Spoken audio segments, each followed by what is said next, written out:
ఒక ఇంట్లో ఒక ఎలుక రోజు రంధ్రాలు చేస్తూ ఉంటుంది.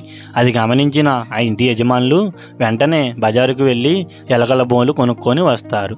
అది గమనించిన ఆ ఎలుక వీళ్ళు తినడానికి ఏమైనా తెచ్చారేమో అని చూస్తుంది. తీరా చూస్తే దాంట్లో నుంచి వాళ్ళు ఎలకల బోను బయటికి తీస్తారు. అది గమనించిన ఆ ఎలుక ఆ ఇంట్లో ఉండే పావురం దగ్గరకు పరిగెత్తుకుంటూ వెళ్ళి, మీ యజమాని ఇలా ఎలకల బోను తెచ్చాడు తెలుసా నీకు అని చెప్తుంది. దానికి ఆ పావురం నవ్వుతూ, ఎలుకల బోను తేవడం వల్ల నాకేంటి ప్రాబ్లం, నువ్వే కదా భయపడాల్సింది అని నవ్వుతూ చెప్తుంది.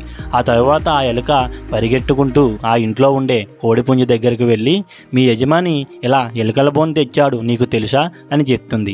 ఆ కోడి ఇంకా గట్టిగా నవ్వుతూ, ఆ ఎలకల బోను వల్ల ప్రాబ్లం వచ్చేది నీకు, నాకు కాదు కదా అని చాలా గట్టిగా నవ్వుతుంది. ఆ తరువాత అదే ఎలుక ఆ ఇంట్లో ఉండే ఒక మేకపోతు దగ్గరకు వెళ్ళి, మీ యజమాని ఇలా ఎలకల బోను తెచ్చాడు నీకు తెలుసా అని అడుగుతుంది. దానికి ఆ మేక, ఆ ఎలకల బోను వల్ల నువ్వు కదా భయపడాల్సింది, నాకేంటి భయం అని గట్టిగా నవ్వుతూ చెప్తుంది. ఒకరోజు ఆ వంటగదిలో ఆ ఎలకల బోన్లు పెడతారు. ఆ తరువాత రోజు ఒక చిన్న శబ్దం రావడంతో ఆ యజమాని భార్య ఆ వంటగదిలోకి వెళ్ళి చూస్తుంది. ఆ ఎలకల బోనులో పాము తోక చిక్కుకొని ఉంటుంది. ఆ పాము ఆ యజమానిని చూసి కాటు వేస్తుంది. వెంటనే ఆ యజమాని భార్య తీసుకొని హాస్పిటల్కి వెళ్తాడు.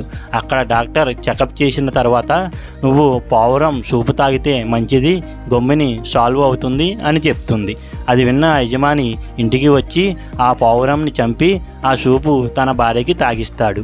ఆ తరువాత వాళ్ళ చుట్టాలందరూ ఎలా ఉంది అని చూడడానికి వస్తే అక్కడ ఉన్న కోడిపుంజును చంపి దానితో ఆ చుట్టాలందరికీ భోజనం పెడతారు. ఆ తరువాత ఆవిడకి ఆ పాము కాటు వేసింది నయం కావడం వల్ల ఆ ఉన్న మేకపోతును చంపి ఆ ఇంట్లో ఉండే చుట్టాలందరికీ కూడా భోజనాలు పెడతాడు. ఎప్పుడైనా ఎవరికైనా ఆపద వచ్చినప్పుడు మనం ఏమీ సాయం చేయకపోయినా పర్వాలేదు, అంతేగాని వాళ్ళని చూసి మనం నవ్వుతూ ఎగతాళి చేస్తూ ఉండకూడదు. ప్రాబ్లం అనేది ఈరోజు అవతల వాళ్ళకి వచ్చింది, రేపు మనకే రావచ్చు. అందుకనే కూడా ఎప్పుడైనా మనం చేసే పని అందరికీ ఉపయోగపడేలా ఉండాలి. ఇటువంటి మరిన్ని ఇంట్రెస్టింగ్ వీడియోస్ మీకు కావాలనుకుంటే వెంటనే మన ట్రెండింగ్ బాబాయ్ ఛానల్ని సబ్స్క్రైబ్ చేసుకోండి.